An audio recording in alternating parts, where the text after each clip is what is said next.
नमस्कार, आप देख रहे हैं डिस्कवरी ऑफ महाराष्ट्र न्यूज। हमारे चैनल को लाइक और सब्सक्राइब जरूर करें।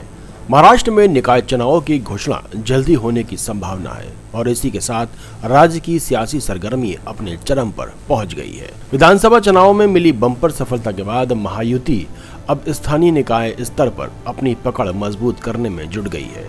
तीनों दलों में इस बार पहले से कहीं ज्यादा तालमेल और रणनीति समन्वय देखने को मिल रहा है।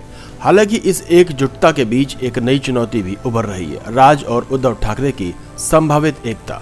अगर दोनों ठाकरे बंधु एक मंच पर आते हैं तो मुंबई, ठाणे, नासिक और औरंगाबाद जैसे मराठी बहुल नगर निगमों में महायुति को कड़ी टक्कर मिल सकती है। ठाकरे परिवार के नाम से जुड़ी भावनात्मक लहर शहर मराठी मतदाताओं को एकजुट कर सकती है, जिससे शिवसेना और बीजेपी के समीकरण बिगड़ सकते हैं। राजनीतिक सूत्रों के मुताबिक महायुति के अंदर बड़े भाई बीजेपी ने अब सतर्क रुख अपनाया है। संगठन स्तर पर निर्देश दिए गए हैं कि गठबंधन सहयोगियों के साथ सीट बंटवारे और प्रचार अभियान को लेकर कोई जल्दबाजी न की जाए। वहीं शिवसेना शिंदे गुट अपने पारंपरिक गढ़ ठाणे और पालघर में पूरा दमखम झोंकने की तैयारी में है। विश्लेषकों का मानना है कि इस बार का निकाय चुनाव राज्य की सियासत की नई दिशा तय करेगा। ठाकरे एकता अगर हकीकत बनती है तो वो न केवल मराठी वोट बैंक को झकझोर सकती है, बल्कि महायुति के भीतर भी रणनीतिक फेरबदल का कारण बन सकती है। इस बीच ठाणे में राजनीतिक माहौल और भी गरमाने लगा। शहर में बीजेपी और शिंदे शिवसेना के बीच रस्साकशी जोरों पर है, जबकि शिवसेना उद्धव गुट और शिंदे गुट के बीच जबानी जंग लगातार तेज हो रही है।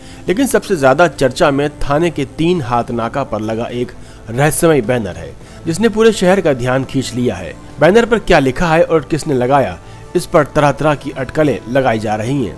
राजनीतिक गलियारों में चर्चा की यह बैनर किसी गुट की शक्ति प्रदर्शन रणनीति का हिस्सा है, जबकि विपक्ष इसे जनता को गुमराह करने की कोशिश बता रहा है। सार यही निकलता है कि महाराष्ट्र में निकाय चुनाव सिर्फ स्थानीय सत्ता की लड़ाई नहीं रहेंगे, ये आने वाली विधानसभा समीकरणों की बुनियाद रखेंगे, जहां हर तरफ महायुति की मजबूती है तो दूसरी ओर ठाकरे एकता की संभावित लहर। देखते रहिए डिस्कवरी ऑफ महाराष्ट्र न्यूज की रिपोर्ट।